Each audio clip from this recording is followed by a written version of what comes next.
podcast where learning and unlearning has no limits. I'm your host, Stretch, with my co-host, Shan. And today we have a very special guest in the building today. I don't see him on a lot of podcasts or interviews and stuff like that, but he's here with us today. Artwell is in the building. Yeah, man, bless up, bless up, bless up. It's not one of my things to really do, you know? Yeah, We're appreciate we special then. Stretch link strong. Yes. So tell everybody a little bit about who Artwell is. So I'm Andre Artwell by birth. Everyone calls me Artwell, you know? So a lot of people think it's just an alias, but it's actually my right name. You know, so I'm a jeweler, I'm a professional piercer, I'm a businessman. That's who I am. So how did you get into jewelry? So first, the first step in jewelry we did was body jewelry. So the first thing I did was, the first initial state in jewelry was body jewelry and piercings. So after designing a lot of different body jewelry, after a little time, it kind of get, okay, I need to see the next step in this. Right. And then we move on to fine jewelry. And then after fine jewelry, selling fine jewelry, we just said, okay, let's do custom jewelry. And then from there, we started doing watches. You know, everything that relates to jewelry comes after that, you know. Is it something you got to be certified to do, like go to school for or something like that? Alright, so no, you don't have to be certified and going to school, but there are still certain things in jewelry that you have to be trained. To do, right. Yeah. How do you get the training? So for me, it's just a natural. I'm a quick learner. Right. Hanging around a lot of different and other jewelers in the same, you know what I mean? So I pick up this here, I pick up this here, I pick up this here. You know, so and I learn. It's a hobby. You can learn new stuff each and every day about it. There's something always new about jewelry. So I always wanted to ask, right? Because I see people talk about it a lot, especially when it comes to the mining of the minerals, right?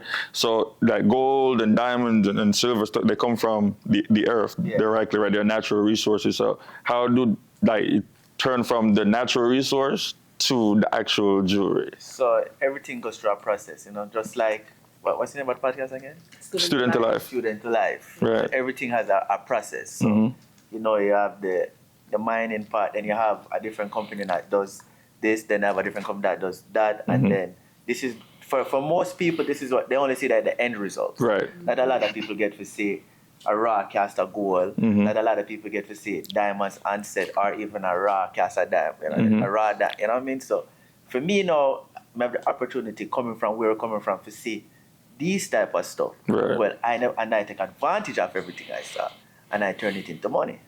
So because even back in Africa, you hear about blood diamonds and them doing certain things. For me and the partners I have, we don't buy anything of that sort. Everything we have is not affiliated with any blood diamonds. Right, like just...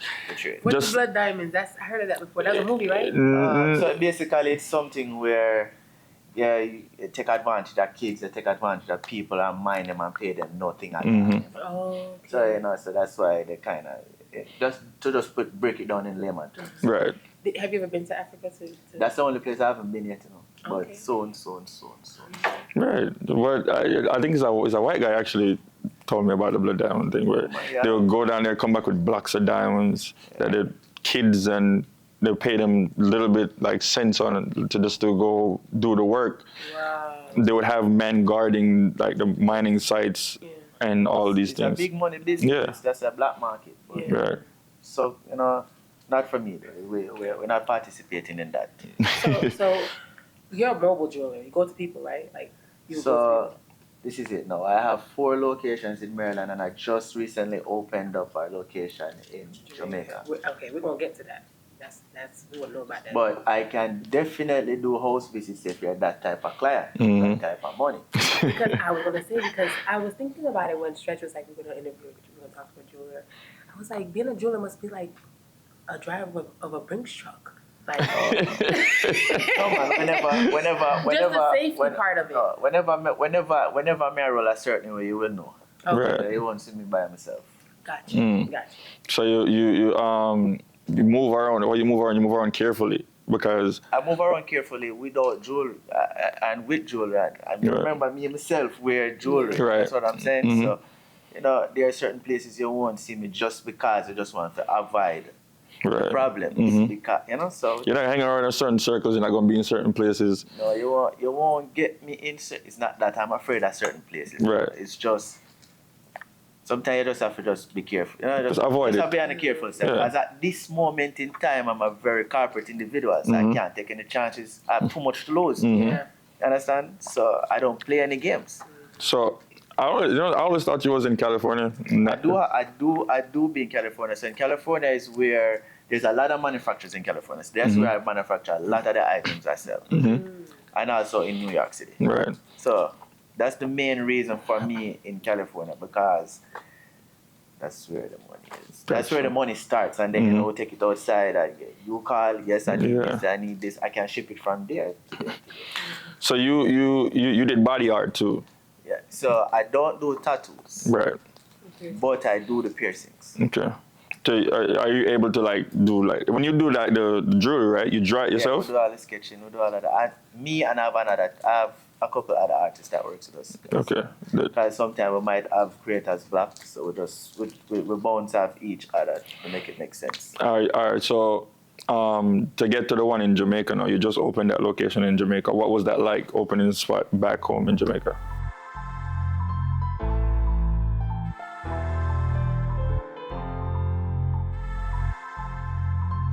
Kuya, Stretch, look at these nice shirts that we have for this season. And it's all sponsored by Kuya Clothing. Yes. You can find them on Instagram at Kuya Clothing, or you can find them online at kuya.com. They also have storefronts in Jamaica where you can purchase your merch in Kingston and Montego Bay. So go get your own and leave mine alone. And you can be hot like pepper like me.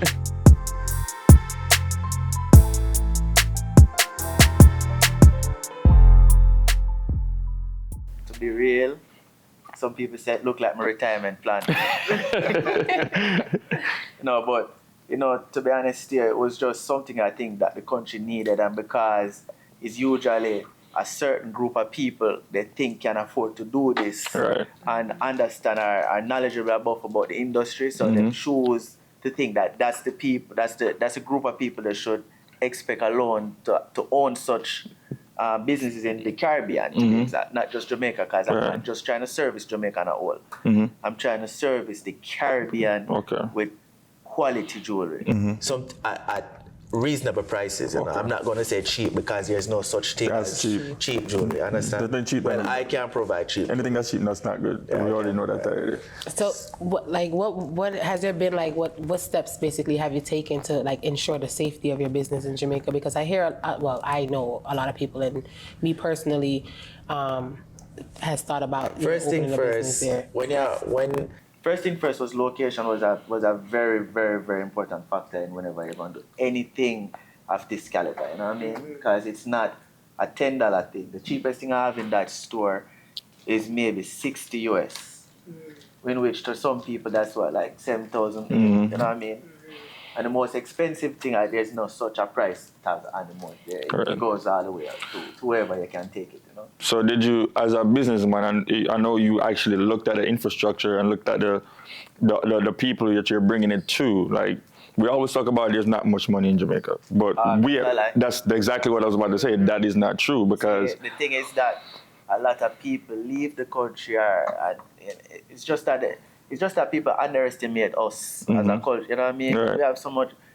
People that do them thing. People that work for business and move around, just like my business and move around. So there are people, and just to think about it, you don't have to be rich to be able to own a jewelry. Right. You know what I mean? Just like you call me and say, I need a picture pendant from a cousin. I'm gonna go, because I do layaway plans. Right. You know, so we figure out a way how to make the business work. Right. So I do layaway plans, and so anybody that needs something, if it's in $100 US, and they said I can't give you 100 now, and we're gonna work it out to 15,700 JMD. We say, okay, you have to give me 50% of the money. You have 45 days to pay. Right. If it's a watch, have $60,000 in the store. I'm not expecting you to want to do a layaway because if you're looking to purchase this, you must have the money. Right. Because I don't take deposits and stuff like this. And then some of these things you have to order with your money in order to get it to you. Yeah, most of the stock are mine. Most of the stock I own. So it's like it's a lot of money tied up. So I can't afford for you to leave my store and my item without the cash. So let me ask you this, right? Stock market, gold is traded on the stock market, and I think silver is too, right? Yeah, they're both traded. So yeah, I think that they're traded on the stock market. Are you invested in the only investment into gold for me right now, it's not through the stock market, it's through jewelry itself. Okay. So I have gold to use to make jewelry. So the value, with the value of the gold itself, if I buy gold from you, for instance, because a lot of people don't know that gold actually, the price fluctuates. You don't really have to, say you want to buy gold from me, you don't have to buy a piece of jewelry. I can sell you a block of gold, like a little ounce. Right. You know, so how do you measure the value of that if I'm supposed to resell it back to you? By the grams. By the grams. Yeah. So does Jamaica do it, the Caribbean do it by the pennyweight, but I learned it by the grams. Yeah, but remember, value goes up when it comes to gold. Your value go up. So if you purchase a gram of 14 karat gold today from me, and I charged you, say $44 to $47 per gram, right? And a couple of days later on, the gold go up $52 per gram, and today you're like, mega make a quick $7 or a quick $1,000. Right. Yeah, mega buy it back from you. Okay. Because especially if you bought it from me and I know it is actual gold. So how do you measure that? Because there's different instruments to use to determine. No, I mean the value.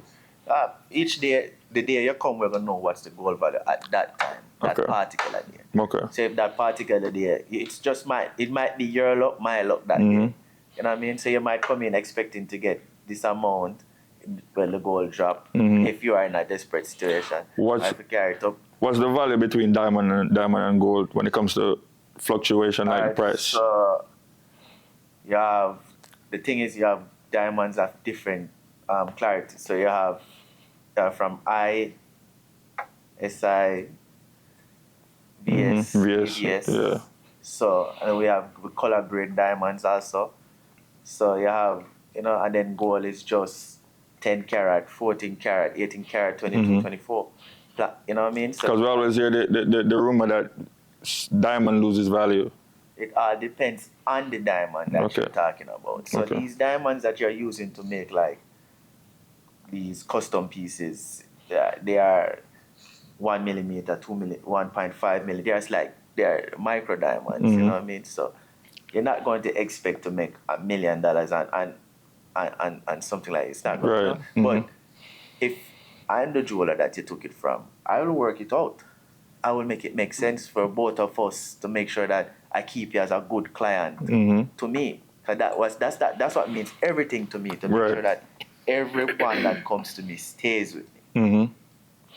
So would you take on somebody to teach them to do something like this? Yes, if they're willing to learn. Right. Because the thing is, some people see it from the outside and think it is a very easy job. Right. The first thing come around is, remember, this is a job where you can take a lot of money. So I'm teaching you and you see 200,000 on the table and your skin catch a fire. And you're ready for it. You know what I mean? Yeah. And you think, okay, I might put, this is it, I can sell you, you see 200,000 on the table, I'm a profit on that just to make it work. Maybe it was $5,000. Right. But you never realize that, because it's a thing, teach it business, you learn about P&L, you learn about, putting in a certain amount, but people will see, so for instance, you have your business and you buy the diamond for $100,000.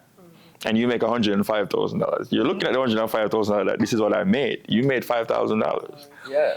So that's basically what you're saying. Yeah. So so it's like taking someone under your wing, and what Jamaica when I say them frightened. Yeah. It might not have the same result. So they might try to get the result that I have, and then I understand. Say, this it does, and you maybe come around and your energy, as me say, said earlier, if your energy not really, Right. I won't keep you around. Exactly. Because I have no time to think about anything at all more than the business. That's funny you say that because you mentioned skin catch a fire, and you know they see these things, and it's like, you know, have you ever met somebody? I don't see a ring on your finger, by the way. Yeah, I do have somebody. you have somebody. Okay. But okay, before you have your person, have you met people like women, and you tell them what you do, or they try to like not deal with you, and then they find out what you do, and then they're like, Artwell. You know, to be honest, I've always had my person. Yeah. But, you know, Shout out to her. people always come around and, you know what I mean? Yeah, you know, guys. Yeah. Some And even people what try about to get friends, this, people that you meet, and you know maybe you encounter. I don't know how y'all do. First thing friendship. first, it's like most people as you see me, if you don't know of me, and I tell you my name, it's not like a popular name. Right. You know? Who know? Who know? You know, so as they hear the name, okay, I'm going to check him out.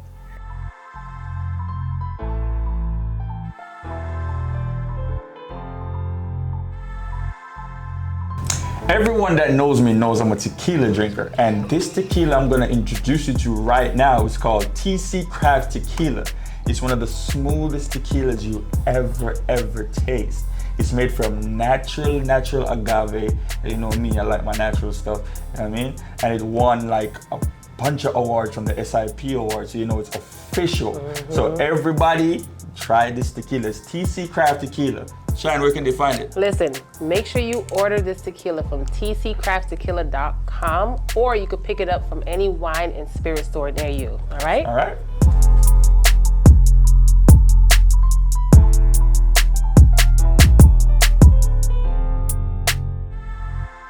How hard is it to do business, especially in our culture? Right? In this culture, meaning as Jamaican. Or Yeah, as Jamaican, or even being black. So, as Jamaican, there is not a lot of Jamaicans, maybe 1 or 2 or 3 Jamaicans that actually, I don't really meet any, maybe 1 or 2 Jamaicans operate at my level of the industry. And then at black, you maybe have a handful of us that operate at this level. You know, and then you have. When I say business, I mean like even just selling the jewelry to people. Like, So you have, remember, you know, you have different type of jewelry. Yeah. So for me, I market myself. I do custom work, but I am a retail jeweler. So meaning I want to have a house just like Tiffany & Co, Jacob & Co. Right. That's what the direction I'm searching. I'm Okay. going towards. So I started this. We start this. This is the first generation of jewelry for Artwell. right. I was gonna get to that. You Yeah. understand what I'm saying? So I'm bringing this to where whoever comes after me take this and keep it going. Right. You know, I don't want to be labeled as just a custom jewelry agent, because if I'm a custom jewelry agent and I am a man that's gonna have kids, etc., when I am not there, how does the trust stay? Right. You understand? But you build a brand that's a good retail brand and a trusted brand, everything will work. Right. So where did it come from? Where did that drive come? Because we weren't taught business. We weren't taught a lot of things growing up. I wasn't. Let me say that. Well, for me personally, I grew in a family where my mother is a breadwinner. You get what I'm saying? So for me, so a woman do it, anybody can do it. Right. My grandmother is a head snake. You know? Right. She do it, anybody, She was a businesswoman. anybody can do it. So it's, maybe I just like Messi born in that skill, maybe Right. just a mighty. Yeah, but what you can have, what I've learned, right? You can have a skill, be the skillest man on the planet. See, the thing is, you know, a lot of people miss. You see, you can't. For me, this is my thing when it comes on to business and working. Reliability means everything to me. Because when you learn with that skill, you can always learn. Any trade, you never know if you fix pipe. You got trade school to learn how to fix the pipe. Right. You understand what I'm saying? But for me, reliability means everything. You could be the skillest person, but not reliable, your business will be. No, exactly. That's what I was getting to. You could be the Understand? biggest But- footballer, basketball, But everything. reliable, you're not gonna be. Me, reliability means everything. I tell us that this needs to get done, such and such. I don't want to hear any excuses. Get it done. Get it done. Because you see, at the end of the day, for me, it's business. Yeah. I pay you, get it done. I Right. don't want to hear anything else. Do you have kids? Yes, I do.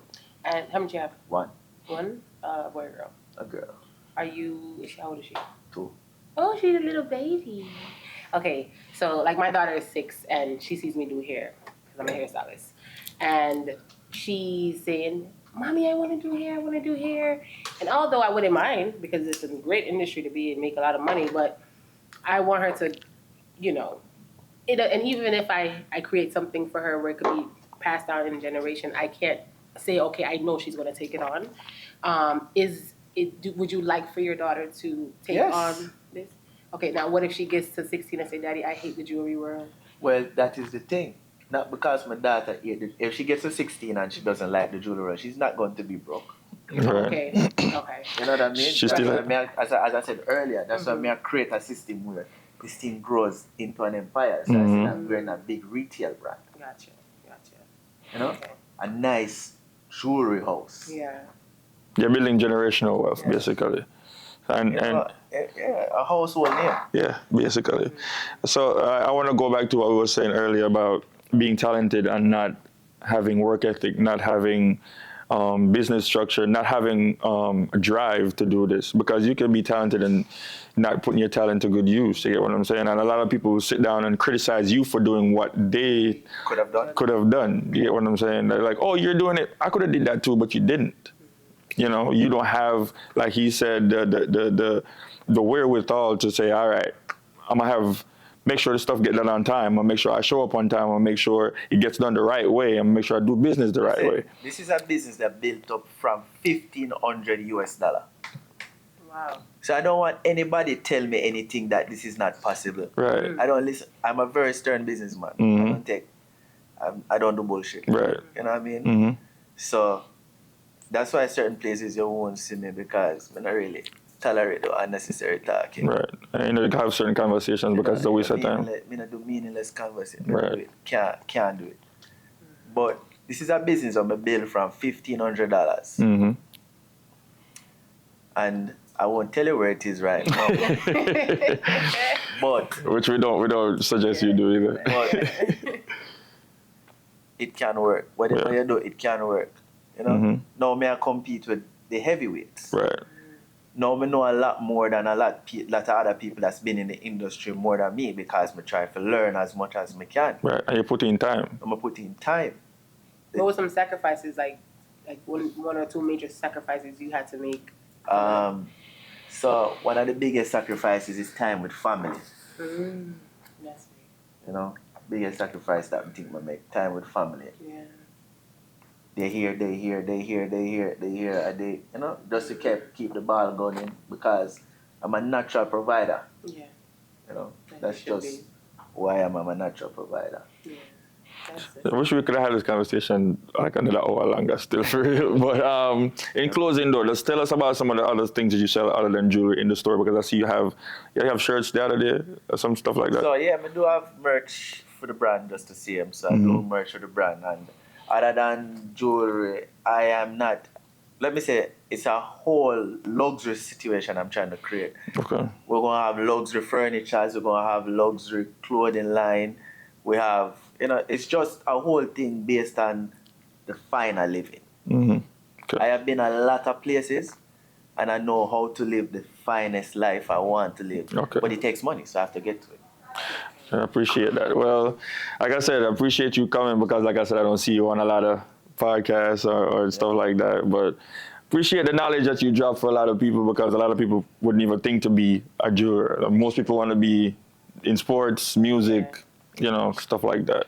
Well, you know, for me, every mickle make a muckle still, that's it. You never know. You could put together Artwell University and have something going. You know, one of them days I go to work. Yeah. All right, Sean, take us out. So yes, guys, thank you for watching this episode. Artwell, it was amazing having you on. Hopefully we can get you back on for another longer episode. Yeah, maximum respect. Yes. And you can reach you on your Instagram. Yeah, Artwell. Artwell the jeweler, Artwell & Co, Jamaica. Awesome. And we will also put that in the bio. Thank you guys for coming on, for watching us. Please remember to share, like, subscribe, and chime into the conversation so we can know your thoughts. All right? Student to Life Podcast, out. Yeah, man. Bless up.